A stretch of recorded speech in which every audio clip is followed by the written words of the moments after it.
Amis du jour, bonjour. Aujourd'hui, comme tous les ans depuis 2 ans maintenant, je vous propose mon palmarès des nouvelles séries de la rentrée américaine. Les séries auxquelles vous avez peut-être déjà accès maintenant ou qui arriveront sur nos chaînes françaises incessamment sous peu, puisque vous avez remarqué que le temps de diffusion entre les États-Unis et la France commence à se rapprocher peu à peu.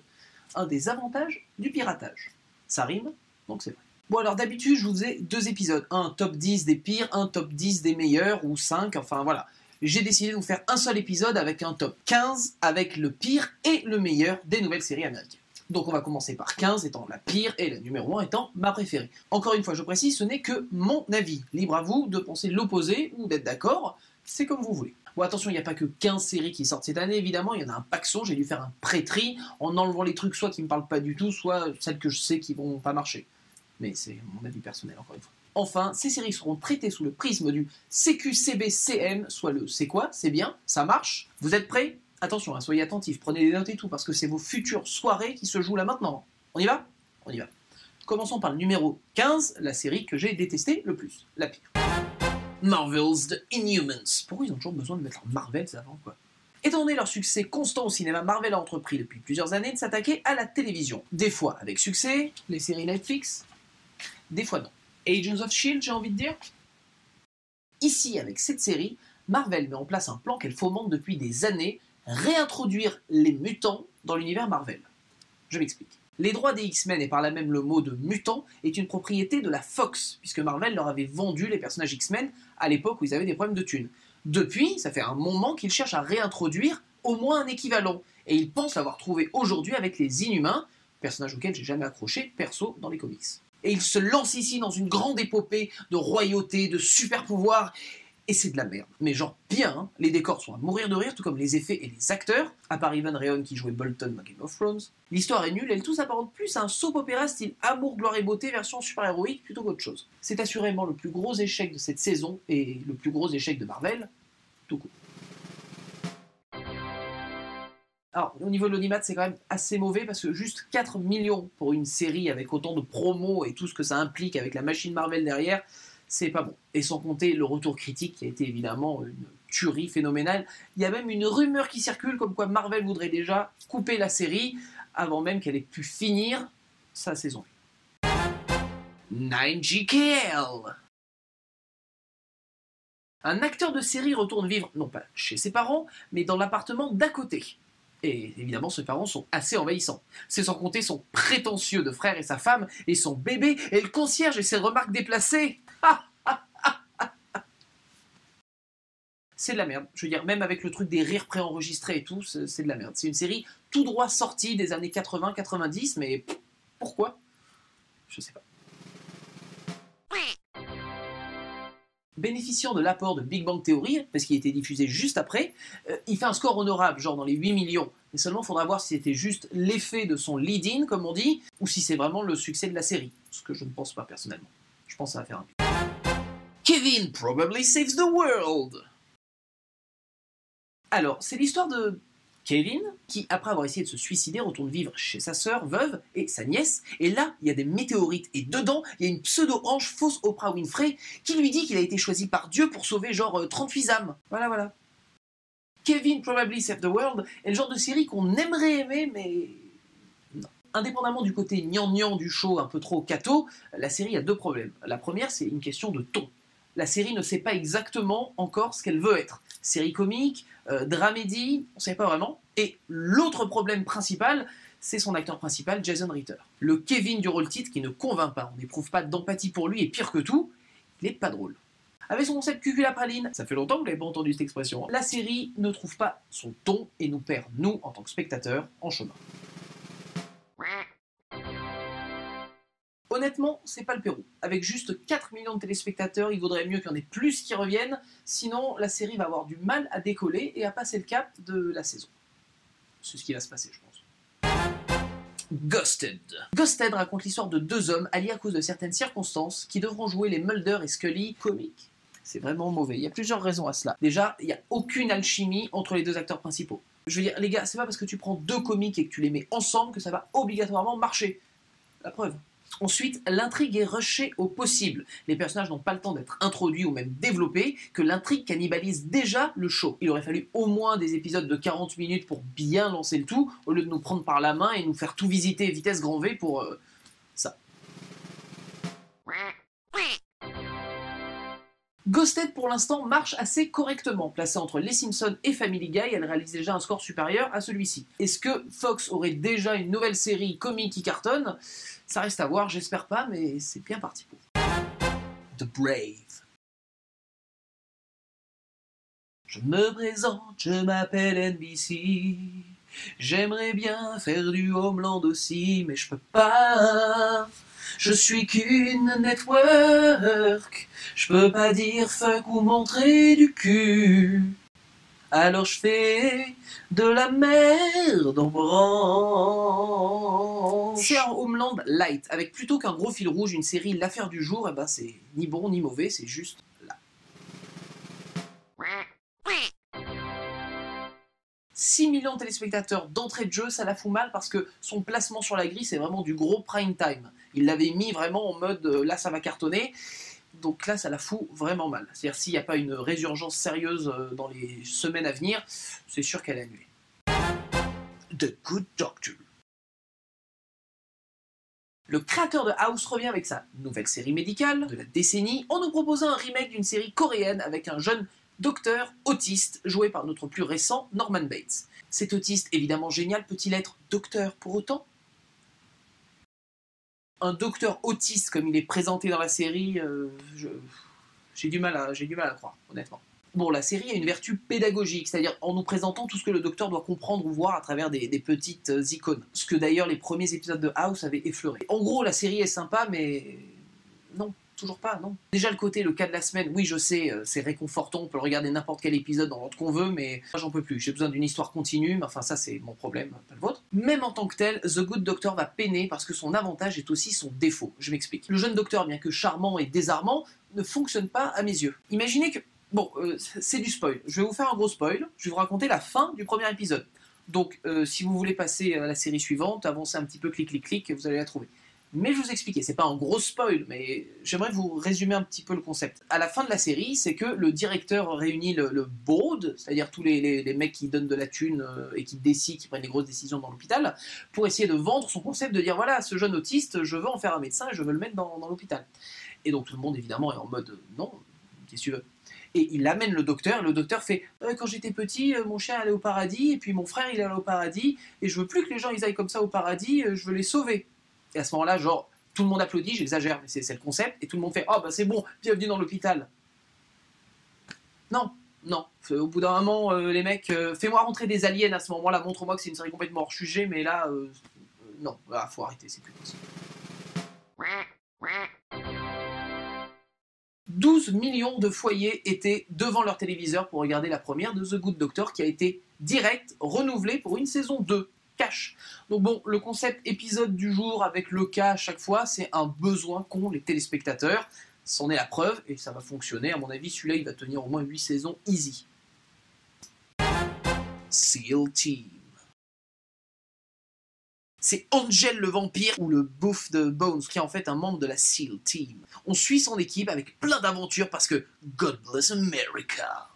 Et voilà. Bon écoutez, c'est pas ma cam, mais ça fait le job. C'est-à-dire, il y a des aventures, il y a des personnages, l'intrigue fonctionne, c'est relativement bien écrit, mis en scène un peu à la Zero Dark 30 à peu près. Ça fonctionne. C'est pas ma cam encore une fois, mais ça marche. Ça réussit ce que ça veut faire. Quoi. Bah écoutez, plutôt. Parce qu'il y a 10 millions de téléspectateurs qui se sont mis devant le poste pour voir le pilote de cette série. Et étant donné le style et étant donné son placement qui n'était pas juste du prime time dans la gueule, c'est plutôt bien parti. Ex aequo, Wisdom of the Crowd. L'idée derrière Wisdom of the Crowd est simple, renouveler le genre policier, puisque c'est servi à toutes les sauces sur toutes les chaînes. Ici, nous retrouvons certaines idées de la série Person of Interest avec ce concept d'algorithme permettant de résoudre les crimes. Ce qui est vachement pratique pour un scénariste car au lieu de chercher vraiment des indices à révéler dans son scénario, on peut juste écrire « Et là, la machine dit le nom du suspect. » Pourquoi? Parce que... Dans Wisdom of the Crowd, nous retrouvons Harry Gold de Entourage, alias Jeremy Piven, un Bill Gates type qui lance une application permettant aux gens d'intervenir dans des enquêtes en cours en donnant des infos. Le tout, en vrai, pour résoudre le meurtre de sa fille, bien entendu. Bah c'est inutile quoi. Je veux dire, tu peux me la jouer comme tu veux avec ton côté high-tech machin, mais c'est du bon vieux policier des familles avec juste une grosse simplification que « Oh merde, on sait pas où on va, Béling, oh, on a un indice les mecs, allons-y !» Puis bon, le principe de l'application de délation, c'est un petit peu moyen quand même. Moralement, je suis pas sûr que ça soit un bon truc. Bon après c'est bien joué comme souvent, mais les personnages sont tellement des archétypes que rien de spécial n'émane d'eux, ce qui provoque aucun effet d'envie de voir la suite. Avec presque 9 millions de téléspectateurs, la série est quand même bien partie, mais faut dire que son lead-in, la série avant elle, était NCIS, la série la plus regardée au monde. Donc ça aide. Faudra voir si ça marchera sur la durée, s'il la déplace ou quoi, mais bon, comme c'est un petit peu comme The Good Doctor, le truc qu'on a envie de voir avec l'enquête du jour dans le genre policier, je pense que ça va tenir un petit peu au moins. The Mayor. The Mayor, The Mayor. Le principe de base de The Mayor, la prémisse comme on dit, est assez intéressante. C'est l'histoire d'un jeune rappeur en mal de promotion pour son nouvel album qui se présente pour être élu maire de sa ville et contre toute attente, gagne. Oui et non. Encore une fois, on a l'impression de découvrir une série en accéléré. On n'a pas le temps d'en apprendre plus sur l'univers décrit, que nous sommes déjà dans l'action. En plus, la série semble avoir des problèmes à se situer au niveau de son ton. Comédie pour ados, satire politique, comédie franche, plus dramédie, on sait pas. Enfin, ça a l'air plus comique, mais à ce moment-là, c'est pas super drôle. Vous voyez ? Les acteurs sont tous charismatiques, le rôle titre en tête, mais j'ai bien peur que pour le moment, ça soit tout. Avec seulement 4 millions de téléspectateurs, la série commence assez mal. Elle a intérêt à remonter rapidement niveau viewing, niveau audimat, parce que sinon, ça va pas marcher. The Orville. Seth MacFarlane, le créateur de Family Guy et des films Ted, réalise le rêve de toute sa vie en faisant son Star Trek. Et surprise, c'est pour toute la fête. Quand je dis parvient à faire son Star Trek, c'est littéralement ça. C'est-à-dire à part le nom Star Trek et le fait qu'il n'y ait pas de trucs comme l'Enterprise ou Spock, c'est ça. Un vaisseau, une équipe, des aliens, des mondes à explorer. Bon alors, c'est très étrange, parce que tout le monde en faisait la promo comme une comédie, et même si c'en est une en apparence, la volonté de succéder à Star Trek est très présente, ce qui fait que le fond de la série est un petit peu sérieux. Seulement, en y ajoutant l'humour souvent enfantin de MacFarlane, ça rend la chose assez étrange. Visuellement, c'est loupé, disons-le clairement. Les décors sont pourris, comme les effets, mais tellement pourris qu'on en vient à se demander si c'est pas pour rendre hommage à Star Trek, mais la vieille série. Seulement, quoi qu'il en soit, la série se tient à son principe un petit peu bâtard et ça se regarde quand même. Mais c'est vraiment très spécial. Et ça se regarde un peu comme un funambule, genre le truc où le mec, tu sens d'une minute à l'autre qu'il va se viander. Mais t'es fasciné par le truc, genre, waouh, mais c'est pas possible. Voilà, c'est un petit peu ça en fait. Bon, après voilà, c'est un petit peu l'héritier direct en moins marrant de Galaxy Quest, l'excellent film, si vous l'avez pas vu, je vous le conseille. D'ailleurs, ils vont en faire une série bientôt, en vrai. Ça risque d'être le pire ennemi de The Orville, s'il y arrive. Au bout du compte, The Orville pourrait être juste un plaisir coupable ou juste un crash, mais à regarder. Ou pas.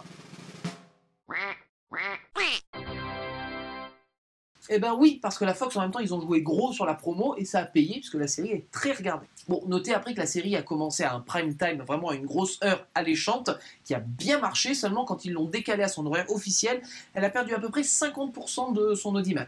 Bon, faut voir si l'hémorragie continue, auquel cas c'est mal barré, mais si ça se tient, ça fonctionne correctement. Young Sheldon. Comme vous l'imaginez, oui, il s'agit de Sheldon Cooper, jeune.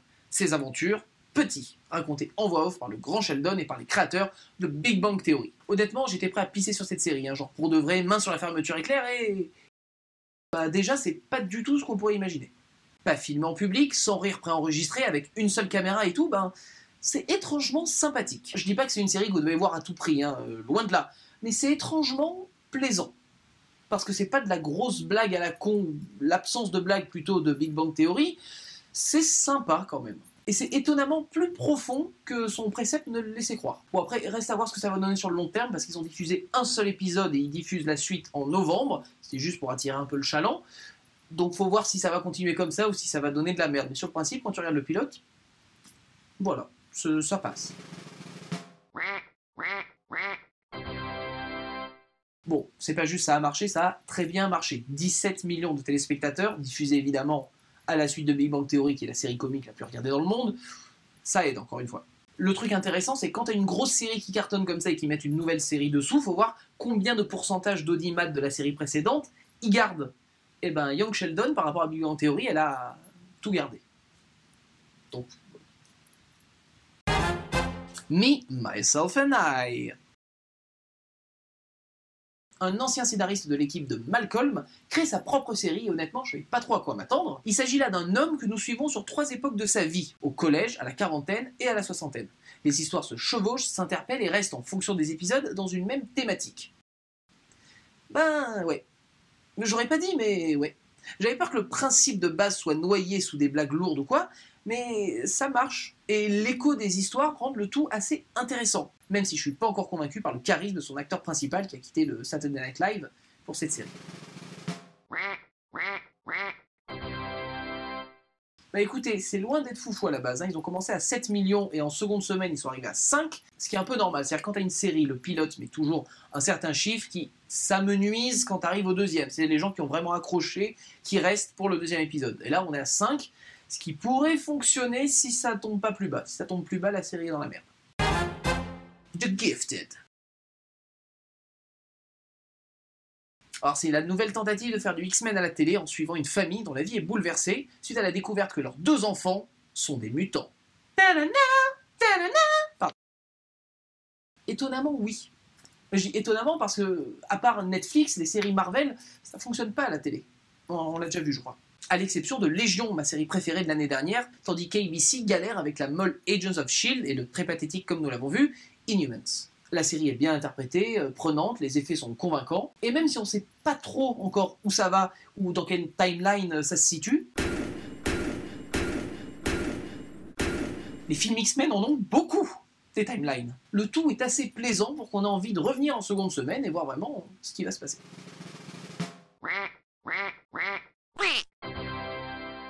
Près de 5 millions de téléspectateurs devant leurs écrans, c'est sympa. C'est pas le Pérou. Ça marche, mais il vaudrait mieux pas que ça parte trop en vrille, parce que, encore une fois, c'est un peu la limite. 5, 4, c'est genre, ouh, t'as intérêt à bien rester là. Si tu plonges, surtout qu'elle doit coûter un petit peu d'argent à faire. Donc, attention quand même. Hein.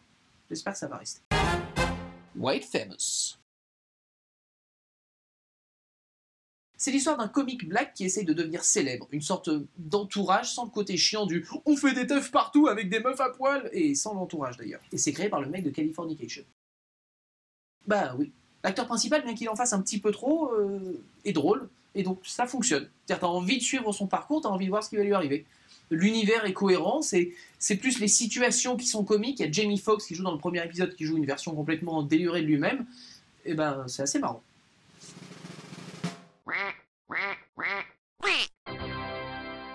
Bon, c'est trop tôt pour le dire parce que l'épisode a été donné en avant-première sur le site internet de la chaîne Showtime et je crois qu'il sort dans quelques semaines, faudra voir si ça marche, j'espère, parce qu'honnêtement, j'apprécie assez cette série. Star Trek Discovery. Bon, je vous mentirai pas, c'est du Star Trek. À titre personnel, je suis plutôt Wars que Trek. Aussi me suis-je dirigé vers Star Trek Discovery à tâtons. Alors ça se situe, c'est un peu compliqué la chronologie Star Trek, après Enterprise, qui est la série qui est sortie, qui a fait juste 100 épisodes avec Scott Bakula, et avant la série originelle, avec Spock et compagnie. Ça se passe au milieu. Elle n'a aucun rapport avec les récents films Star Trek au cinéma, puisque eux ont eu l'intelligence de nous vendre le concept que les films Star Trek se passent dans un univers parallèle de l'univers de la télé qu'on connaît. C'était assez intelligent, parce qu'à ce moment-là, tu te fous pas les fans à dos et tu gardes quand même l'existence des 2 univers. Ici, nous suivons comme d'habitude une équipe, enfin non, une femme à la base élevée par les Vulcains, oui, la race de Spock, mais plus précisément par Sarek, le père de Spock. Ouais, je vous en dis pas plus. Eh ben, grave.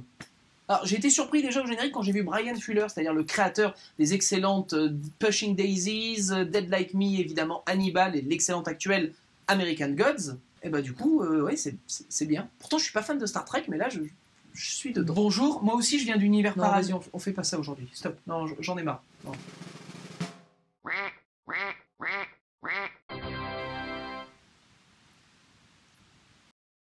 Fait étonnant, la série passe sur la plateforme interactive de CBS, une sorte de faux Netflix évidemment, mais sur la chaîne, là où passe aussi l'excellent The Good Fight, le spin-off de l'excellente série The Good Wife.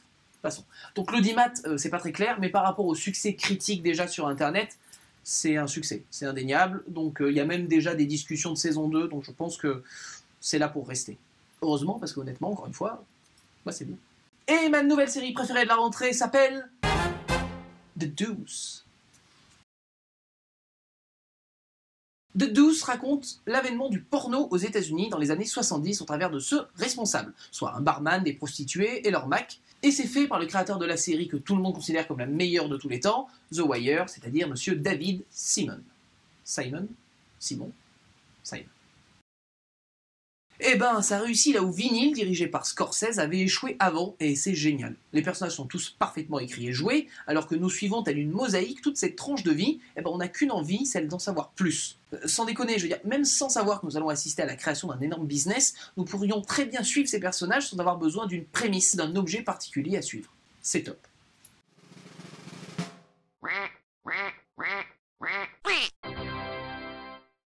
Bah écoutez, suffisamment pour que HBO commande déjà une seconde saison. C'est dans la boîte, c'est noté, donc espérons que ça continue comme ça, parce que ça va quand même coûter un petit peu d'argent de reproduire tout New York des années 70, espérons que l'audimat soit suffisant pour que ça tienne dans la longueur. Voilà, en espérant que vous avez bien tout noté, n'hésitez pas à commenter, à me donner votre avis sur les séries, me dire celles que vous aimez malgré ce que j'ai dit, ou celles que vous aimez en accord avec ce que j'ai dit. N'hésitez pas à liker, à partager cette vidéo pour que vos amis puissent aussi savoir quelles séries sont à suivre, ou pas. Et d'ici là, je vous dis comme d'habitude, amis du soir, bonsoir.